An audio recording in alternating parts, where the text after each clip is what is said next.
الرجيم بسم الله الرحمن الرحيم ولا تقولوا لما تصف ألسنتكم الكذب هذا حلال وهذا حرام وهذا حرام لتفتروا على الله الكذب إن الذين يفترون على الله الكذب لا يفلحون۔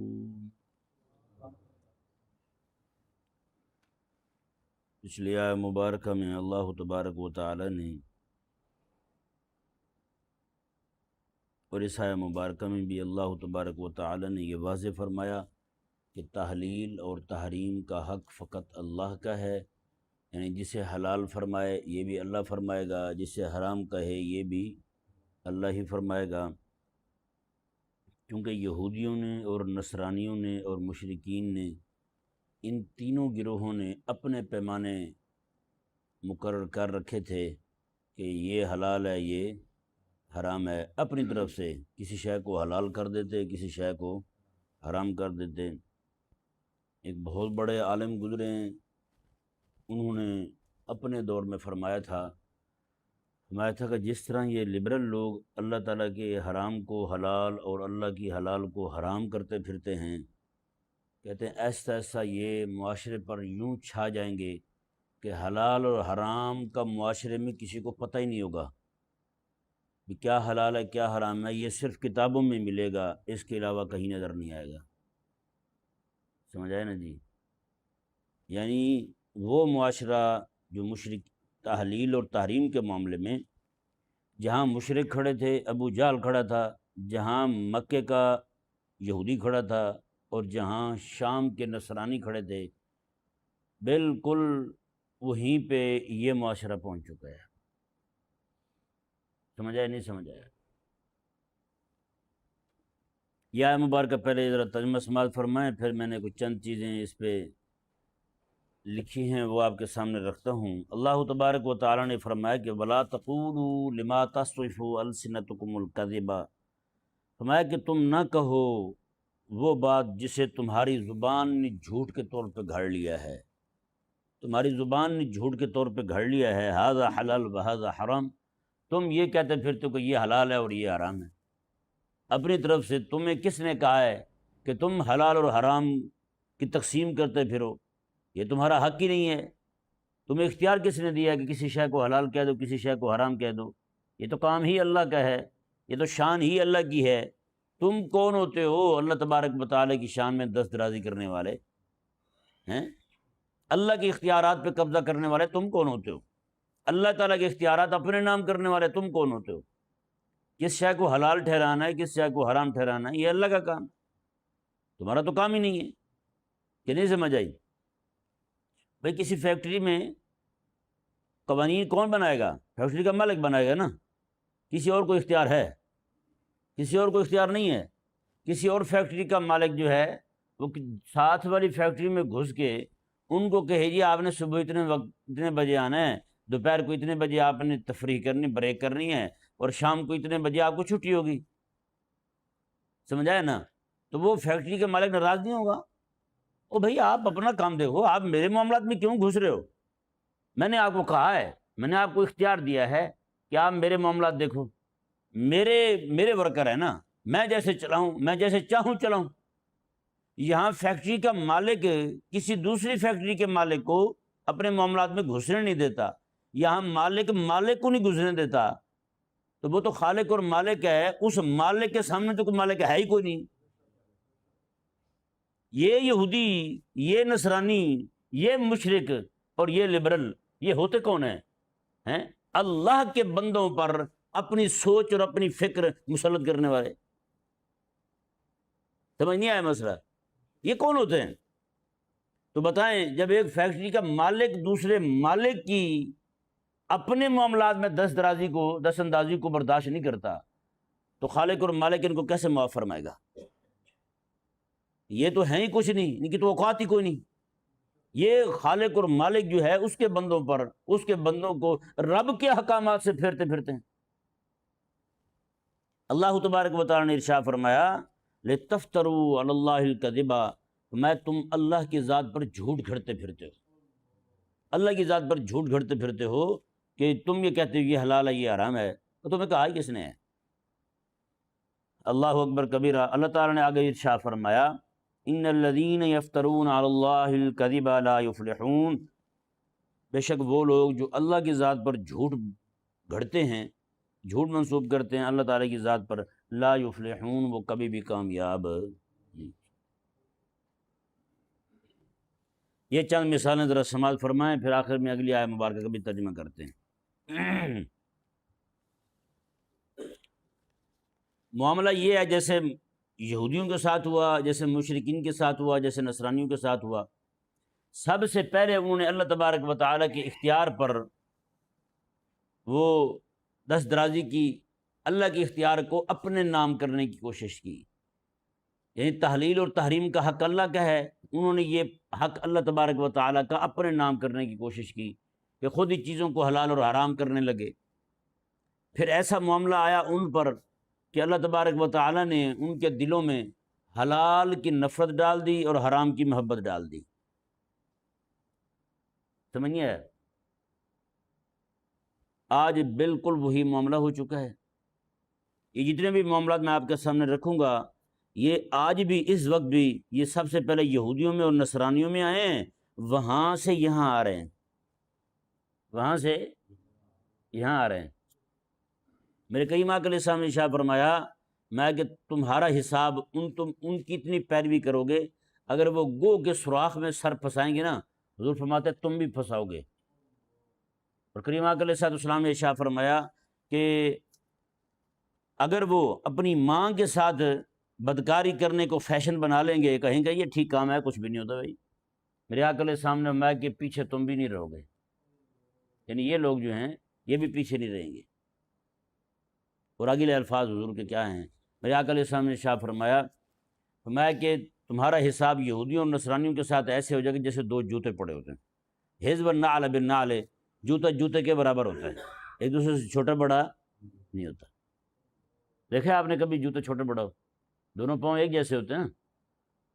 یہ تو ہو نہیں سکتا کہ ایک بندے جوتے پہنے ہوئے ہوں، ایک جو ہے 7 نمبر کو، دوسرا 4 نمبر کو، بندہ ایک ہی ہو۔ اللہ اکبر کبیرہ۔ اور یہاں یہ بھی ذہن میں رہے مسئلہ کہ نعوذ باللہ من ذالک، جو آقا علیہ السلام نے فرمایا کہ تم ان جیسے ہو جاؤ گے، یہ نہیں فرمایا حضور نے کہ وہ تمہارے جیسے ہو جائیں گے۔ مطلب یہ ہے کہ بدکاری میں، بے حیائی میں، فحاشی میں، عریانی میں، خباثت میں، غلاظت میں تم نے ان کی پیروی کرنی ہے، تم ان کی پیروکار بنو گے، وہ تمہارے پیروکار نہیں بنیں گے۔ اور آج آپ دیکھ لیں جتنی بھی گندی قسم کی رسمیں آ رہی ہیں، کہاں سے آ رہی ہیں؟ یہاں سے وہاں جا رہی ہیں، وہاں سے یہاں آ رہی ہیں۔ اس کا مطلب ہے چھت اور پرنالہ وہ ہیں اور گلی یہ ہے، یہ گلی بن کے بیٹھا ہوا ہے، یہ اس کے برابر ہونے کی کوشش کرتا پھرتا ہے۔ کبھی آپ نے کسی کافر کو بھی دیکھا ہے وہ اس جیسا بنانے کی کوشش کر رہا ہو؟ کبھی بھی نہیں۔ اس کی سب سے پہلی مثال میں آپ کے سامنے عرض کرنے لگا ہوں، نکاح بمقابلہ لیو ان ریلیشن شپ، سنی ہوگی آپ نے یہ اصطلاح، نہیں تو نہیں ہے، معاشرے میں رہتے ہیں۔ نکاح ایک طرف نکاح ہے، یعنی میں یہ آپ کے سامنے رکھنے لگا ہوں کہ انہوں نے یہودیوں والے پیمانے اپنائے، یہودیوں والے معیارات اپنائے، پھر ان کے دلوں میں آہستہ آہستہ حلال کی نفرت آنے لگی اور حرام کی محبت آنے لگی۔ حلال کی نفرت آ گئی ہے اور حرام کی محبت آ گئی ہے۔ میں سچی کہہ رہا ہوں، مجھے دوست نے کو پہلے بتایا تھا، پھر اس نے کلپ بھیجا مجھے۔ بعض اوقات ایسی چیزیں ہوتی ہیں جو علماء کے لیے دیکھنی ضروری ہوتی ہیں، شرعی حکم بیان کرنا ہوتا ہے۔ وہ ویسے میں نے ایسی سنا، اسے دیکھا نہیں میں نے، آن کر کے اس کو بندے نے پوچھا ایک خاتون سے، وہ فلمی اداکار ہے، اس سے پوچھا اینکر نے کہ آپ نے اپنے جسم پر ٹیٹو بنایا ہوا ہے تو یہ کیوں بنوایا ہوا ہے؟ اس نے آگے سے زور سے کہا لگایا، اس نے کہا یہ حرام ہے اس لیے بنوایا ہوا ہے۔ میں نے کہا کروڑوں بار لانتے نازل ہوں لاڈ میں کالے تیری قبر پر، اتنا تو ابو جہل اور ابو لہب اور فرعون بھی گمراہی نہیں پھیلا سکے تھے، دین دشمن نہیں بنا سکے تھے جیسا تو نے بنا دیا اس قوم کو۔ سمجھ آیا نہیں سمجھ آیا؟ اس نے کہا یہ اللہ نے حرام کیا ہے اس لیے میں نے اسے کروایا ہے، یعنی کیسے بغاوت پہ اتر آئی ہیں یہاں کی عورتیں۔ تو حلال اور حرام کے متعلق نعوذ باللہ من ذالک یہ ان کا طریقہ بن چکا ہے۔ اور اسی ہی خاتون سے سوال ہوا ابھی آپ نکاح نہیں کر رہی، شادی نہیں کر رہی، اس نے آگے سے کیا کہا یہ سارا میں نے لکھا ہے، یہ آپ سنیے گا ذرا۔ حلال سے نفرت کیسے ہوئی ہے اس طبقے کو؟ لبرل طبقہ روایتی نکاح کو اور شادی کو ایک بندھن، عورت کی غلامی اور آزادی پر پابندی قرار دیتا ہے۔ تو یہ آزادی پہ پابندی ہے بھائی۔ اس خاتون نے بھی یہی کہا، اس نے کہا بھی کون ایسی بدماشیاں برداشت کرے، کہاں ہو، کس جگہ ہو، تمہارے ساتھ کون ہے، کس کے ساتھ بیٹھی ہو؟ میں نے کہا یہ مجھ سے برداشت نہیں ہوتا، میں جہاں چاہوں گھومتی پھروں، جہاں مرضی آؤں جاؤں، کون ہوتا ہے مجھے کو روکنے والا؟ میں نے کہا یہ نہیں بھائی۔ اور یہ طبقہ نعوذ باللہ من ذالک آہستہ آہستہ نکاح جو حلال ایک ذریعہ تھا یہ اس سے ایسا متنفر ہوا ہے، ایسی نفرت کرنے لگا کہ نعوذ باللہ من ذالک اب یہ باقاعدہ سڑکوں پہ آ کے جلوس نکالنے لگی ہیں عورتیں۔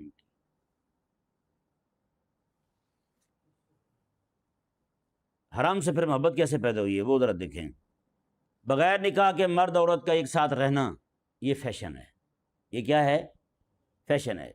یہ لیو ان ریلیشن شپ کہتے ہیں یا پھر کنسیشول سیکس کہتے ہیں اس کو۔ اکٹھے رہ رہے ہیں، کوئی مسئلہ ہی کوئی نہیں کسی کو، یعنی باہمی رضامندی سے جنسی تعلق قائم کرنا یہ ان کے نزدیک فیشن ہے اور یہ آزادی ہے۔ سمجھ آیا نہیں سمجھ آیا؟ اسے ترقی پسند سوچ کہتے ہیں۔ وہ انفرادی آزادی کا نام دے کے اسے قبول بھی کر رہے ہیں، اسے گلے سے بھی لگا رہے ہیں اور اسے جناب اپنا بھی رہے ہیں۔ یہی ہو رہا ہے جی۔ آگے جی، حجاب اور عفت یہ حلال تھا، یہ فرض تھا رب تعالیٰ کا، اس سے نفرت ہوئی ہے ان کو، اور محبت کس سے حرام سے کام سے ہوئی ہے وہ ذرا دیکھیں۔ حلال سے نفرت ہوئی ہے، کوئی خاتون اللہ تعالیٰ کے حکم پر عمل کرتے ہوئے برقع پہن لے تو وہ کہتے ہیں جی لبرل میڈیا میں بیٹھے ہوئے لوگ کہتے ہیں پسماندگی ہے، مظلومیت ہے۔ آپ حیران ہوں گے، بہت عرصہ پہلے کی بات ہے، ایک کتاب اردو کی کتاب چھپی تھی، بلکہ معاشرتی علوم کی کتاب، اس میں اس نے 2 تصویریں دی تھیں، دونوں 2 صفحوں پر۔ ایک صفحے پر چند خواتین بیٹھی تھی برقع پہن کر، ٹوپی والا برقع نہیں ہوتا تھا وہ والا پہن کر، ایک میں خاتون ننگے سر کھڑی ہوئی ہے اور اس نے پتلون پہنی ہوئی ہے، اس کی ایک ٹانگ نیچے کو ہے دوسری اوپر کو اٹھی ہوئی تھی۔ ادھر اس نے لکھا تھا یہ پسماندہ ذہنیت کی خواتین ہیں، دوسری طرف لکھا ہوا تھا یہ ترقی یافتہ خاتون ہیں، یہ ترقی یافتہ خاتون۔ بتائیں جب یہ چیزیں بچوں کو پڑھائی جائیں گی، جب یہ چیزیں بچیوں کو پڑھائی جائیں گی تو حساب کہاں ختم ہوا؟ بتائیں بات کہاں پہنچے گی؟ تو پھر یہ برقع پہننے کو پسماندگی اور مظلومیت اور شخصیت کو دبانے کی علامت قرار دیا جاتا ہے، اس سے تعبیر کرتے ہیں۔ اور حرام سے کیسے محبت ہوئی ہے ان کو؟ وہ خواتین جو ہیں وہ لباس مختصر پہننے، نیم برہنہ ماڈلنگ کرنے اور بیوٹی کانٹیسٹ، مقابلہ حسن ہیں، کہاں جا رہی ہیں بھائی؟ مقابلہ حسن میں جا رہی ہیں خواتین ہیں، وہاں جناب اس کو خواتین کی خود مختاری اور جسمانی آزادی کہہ کے اس کی حوصلہ افزائی کی جاتی ہے۔ یہی ہو رہا ہے یار، بولن تو صحیح شاہ صاحب، سن تو نہیں رہے آپ؟ شاہ صاحب میں مسکین مولویوں میں بڑا سادہ ہوں، جاگتے ہوں کو بات کر سکتا ہوں کہ نہیں سمجھ آئی؟ ایک بزرگ تھے، ان سے کسی نے پوچھا جی مردے سنتے ہیں؟ انہوں نے کہا میرے تو جو سامنے بیٹھے ہوتے ہیں وہ نہیں سنتے۔ نہیں سمجھ آیا؟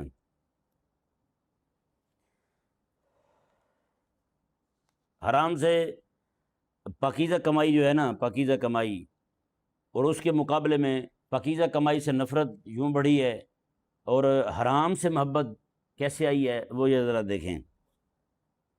حلال سے نفرت ہوئی ہے، کوئی بندہ حلال طریقے سے کماتا ہے بھلے تھوڑے کماتا ہے، اس کو کہتے ہیں یہ دکے نوسی معیشت ہے، یہ ذلیل ہو گیا ہے، اس کو کچھ آئے نہیں ہیں، نعوذ باللہ من ذالک۔ اور اس کے مقابلے میں جو بندہ حرام کے پیسے کمائے، سود کے کمائے، جوئے کے کمائے، جس میں جلدی امیر ہو سکتا ہے، جلدی پیسہ آ سکتا ہے، اس کو جناب یہ کیا کہتے ہیں، یہ طبی اور معاشی اصلاحات کے طور پر اس کو قبول بھی کرتے ہیں اور ایسے بندے کی حوصلہ افزائی بھی کرتے ہیں۔ سمجھ آیا نہیں سمجھ آیا؟ ہاں، وہ ایک کمیٹی ہوتی تھی نا، پتہ نہیں لکی کمیٹی کہتے ہیں اس کو، جی لکی کہتے ہیں اس کو، جس میں جس کا نکل آیا وہ نکل گیا، باقی بھرتے رہتے ہیں، ہے نا، یہی ہوتا ہے۔ ہمارے ایک عزیز تھے، ان کی قسمت جاگی، میں شروع دن سے اس طرح کے کاموں میں کوئی دلچسپی نہیں تھی، وہ ہمارے قریبی رشتہ دار تھے، ان کی موٹر سائیکل نکل آئی اسی طرح، اور پھر پورے خاندان میں ان کی جو عظمت اور شان بیان ہوئی، اور ساتھ ساتھ مجھے رگڑا لگتا ہے، دیکھو کیسی قسمت پائی ہے، کیسے کیسے ان کاموں میں آگے ہوتا ہے وہ ہیں، پھر ایک ہی کمیٹی پہ موٹر سائیکل نکل آئی اس کی، قسمت ہی ہے نا، وہ محنت کرتا ہے تو ہوتا ہے۔ میرا یہ مولوی بن کے پھرتا ہے، اس کو تو کسی کام میں دلچسپی کوئی نہیں، حالانکہ دونوں کی عمر ایک ہے، وہ 5-6 بار چھوٹے اس سے، کیسے آگے چلا گیا وہ، ایک دم سے موٹر سائیکل نکل آئی اس کی۔ اب بیچارہ کو کون سمجھائے بھائی، وہ ہے حرام، بتائے نا۔ ایک بندہ وہ ہے جو اللہ کے حکم کا پابند بن کے پھرتا ہے، ہیں، اللہ نے جہاں سے روکا ہے وہ روک رہا ہے، اللہ تبارک و تعالیٰ نے جہاں جانے کا حکم دیا وہیں اسی طریقے سے اسی ذریعے سے وہ حاصل کرنے کی کوشش کر رہا ہے۔ ایک وہ ہے جو حرام طریقے سے جناب وہ ایک دم سے جناب 70,000 کی موٹر سائیکل آتی تھی اس وقت، 70,000 کی موٹر سائیکل بڑے والی وہ لے کے گھر آ جاتا ہے، اور اس کو کیا کیا کہا جاتا ہے، یار کیا لکی بندہ یہ تو، میں نے کہا یہ نہیں پتا، یہ لکی نہیں، یہ تو چکی ہے، یہ تو چک مار لیتا ہے حرام کو بھی، ہے یہ نہیں؟ نعوذ باللہ من ذالک۔ یہ ہمارے معاشرے کا حصہ بن چکا ہے، سچی بات ہے۔ ہمارے معاشرے میں مثالیں دی جائیں گی، 2 بھائی ہیں، ایک بھائی وہ ہے جو حلال ذریعے سے اپنے بچوں کی روٹی پوری کر رہا ہے، ایک بندہ وہ ہے جو فراڈ کے ذریعے، دھوکے کے ذریعے لوگوں کے مال دبا رہا ہے، اور جو مال دبا رہا ہے اچھا کھا پی رہا ہے اس کو کہا جائے گا یہ جناب یہ کامیاب ہو گیا ہے، اور دوسرا جو ہے وہ ذلیل و رسوا ہو گیا۔ حلال کمانے والا ذلیل ہے، اور حرام کمانے والا وہ کامیاب ہے۔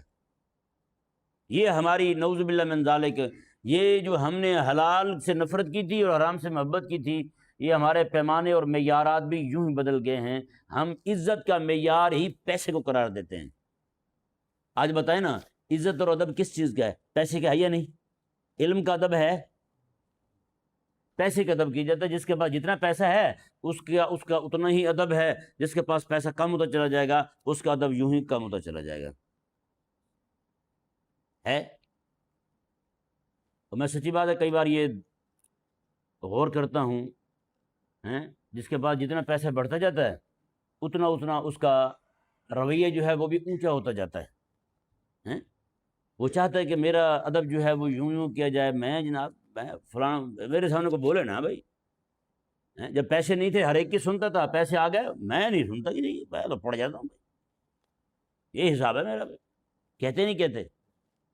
یہ پیسے آنے کا مطلب کیا ہے یار؟ نہیں سمجھ آیا؟ ہاں پیسے آ گئے اس کا مطلب یہ نہیں ہے کہ آپ جو ہے نا ہر ایک کو ہلکا لینا شروع کر دو، ہر ایک کو ذلیل کرنا شروع کر دو۔ یہ معیار جو ہے یہ فرنگی ذہنیت کا ہے، پیسہ آنے پہ ادب بڑھ جانا اسلام کا معیار نہیں ہے، نہیں سمجھ آیا؟ اسلام کا معیار یہ ہے کہ ابو بکر صدیق رضی اللہ تعالیٰ عنہ کے پاس 40,000 دینار تھے، اسلام کے لیے دے دیے، گھر میں جو کچھ تھا سارا اٹھا کے دے دیا۔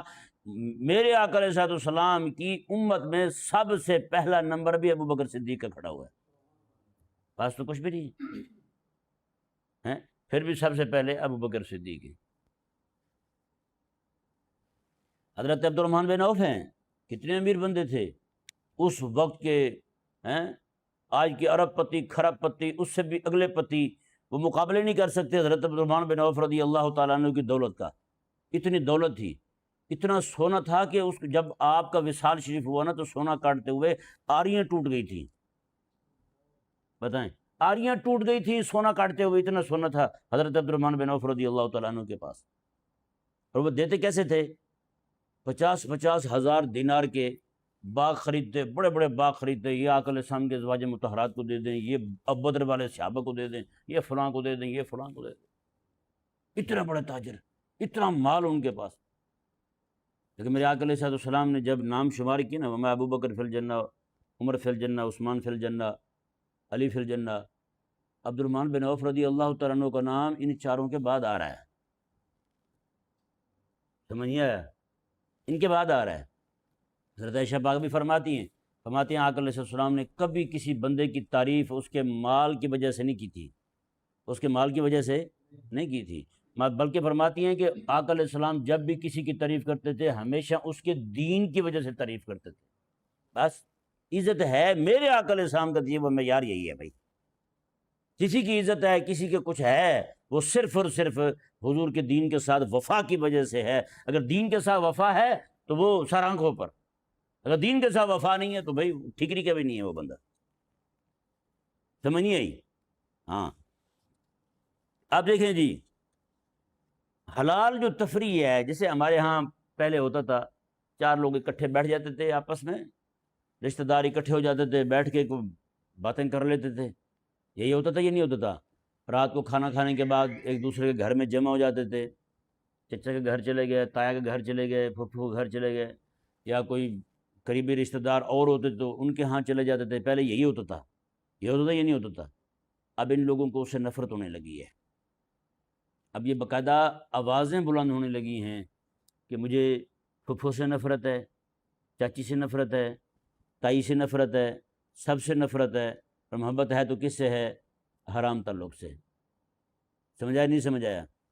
یہ دیکھیں، حلال تفریح جو ہے نا اس سے نفرت ہو گئی ہے، اور اس کے مقابلے میں نائٹ کلب اور مخلوط پارٹیاں جو ہیں وہ بھلی لگنے لگی ہیں اس قوم کو۔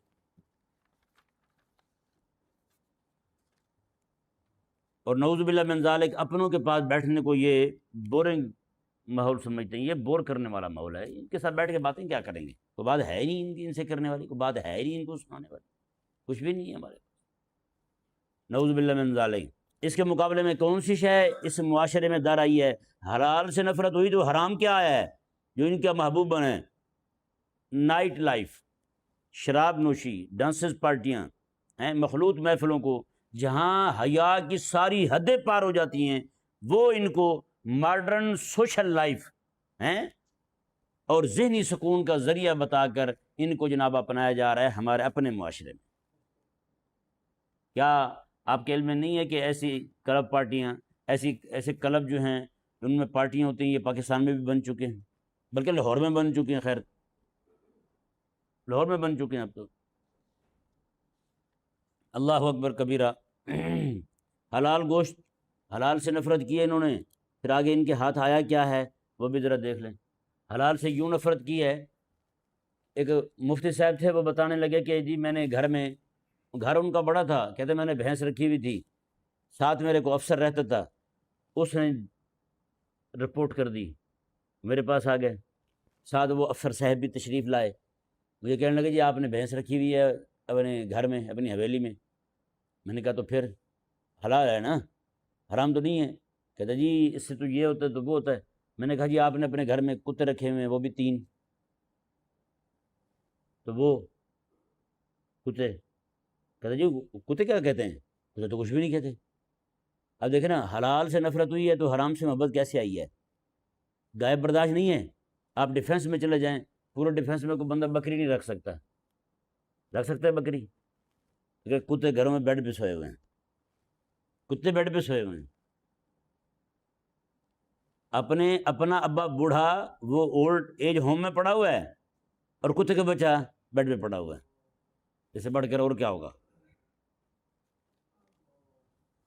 حلال سے نفرت جو ہے نا ان کو حرام کی محبت تک لے گئی ہے، اور یوں ان کو اندھا کر چکی ہے بھائی۔ اور اسی طرح یہ حلال گوشت جو ہے اس سے انہوں نے نفرت کی۔ یہ میں سچی کہہ رہا ہوں، آج ہمارے معاشرے میں آپ جا کے اپنے گھروں میں، یہ ندیم ٹاؤن باقی چھوڑو، ندیم ٹاؤن میں جا کے گھر کے بچوں سے پوچھ لیں بیٹا آپ گائے کا گوشت کھا لیتے ہو، بکری کا گوشت کھا لیتے ہو؟ سارے چکن پہ کھڑے ہوئے ہیں، نہیں سمجھے؟ لوگ اپنے منہ سے کہہ رہے ہوتے ہیں بھائی ہمارے بچے نہیں کھاتے، ہم کیا کریں؟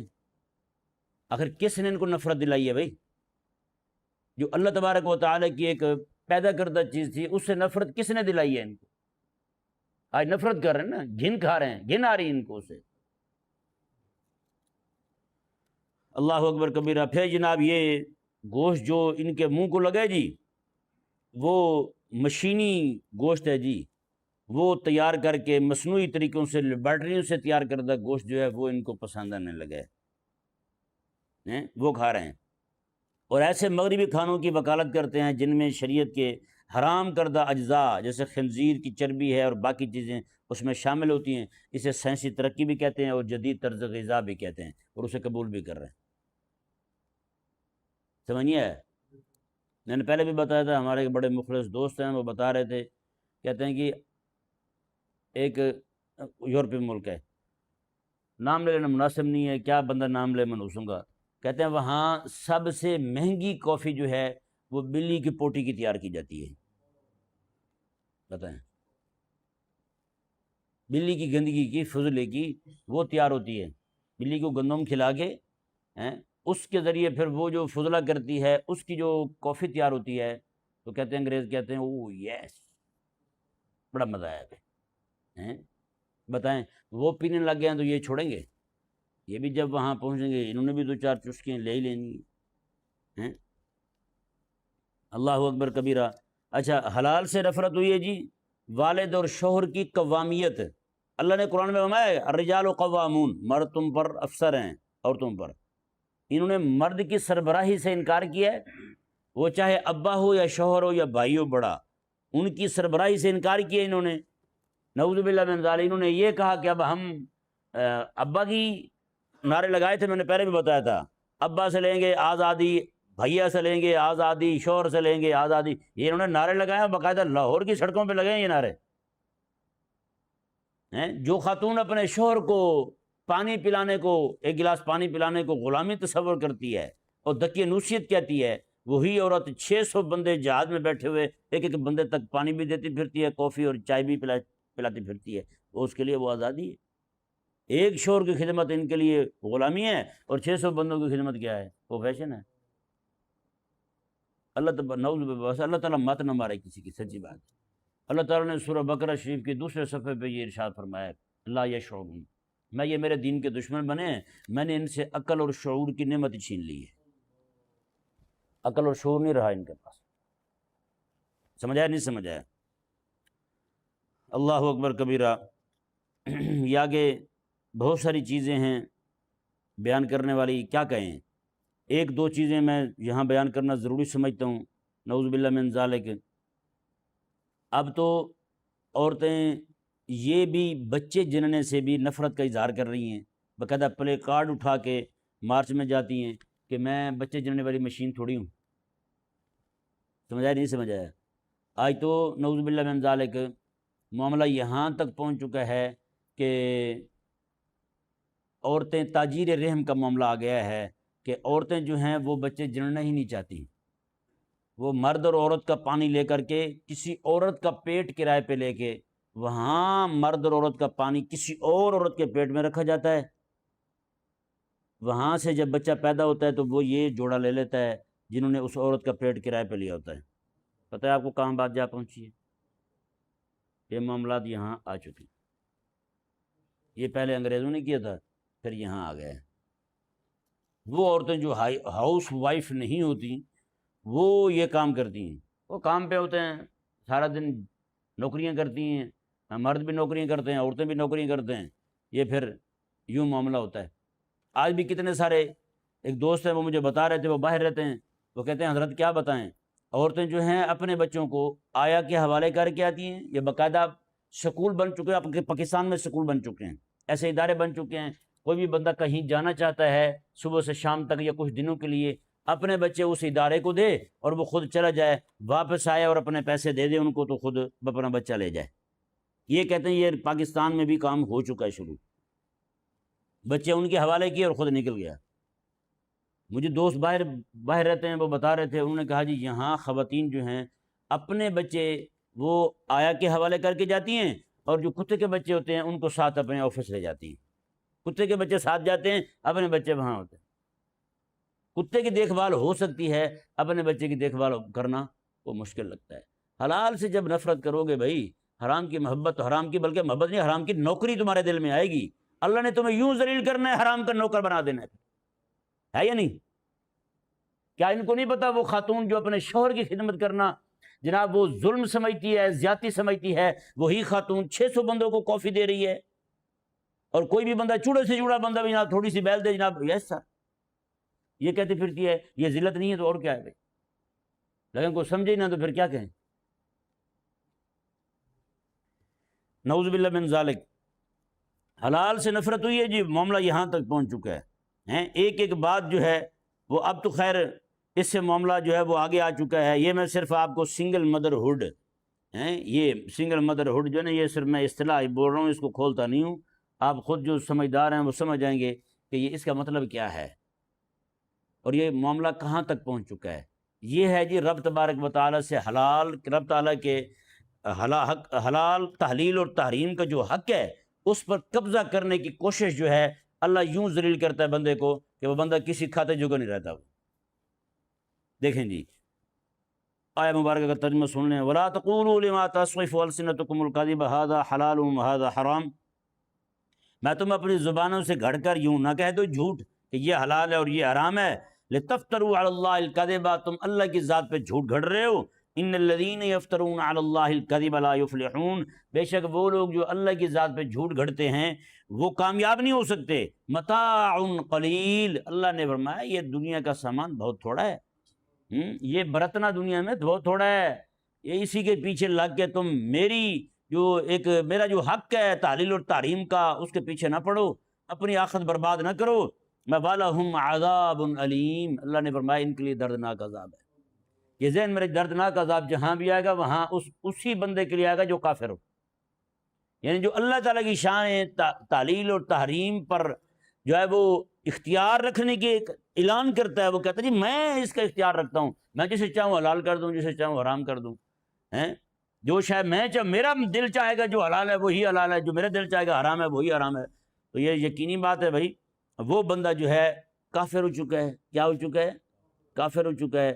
وَلَهُمْ عَذَابٌ عَلِيمٌ، اور اس کے لیے دردناک عذاب ہے۔ اللہ تبارک و تعالی سمجھنے کی توفیق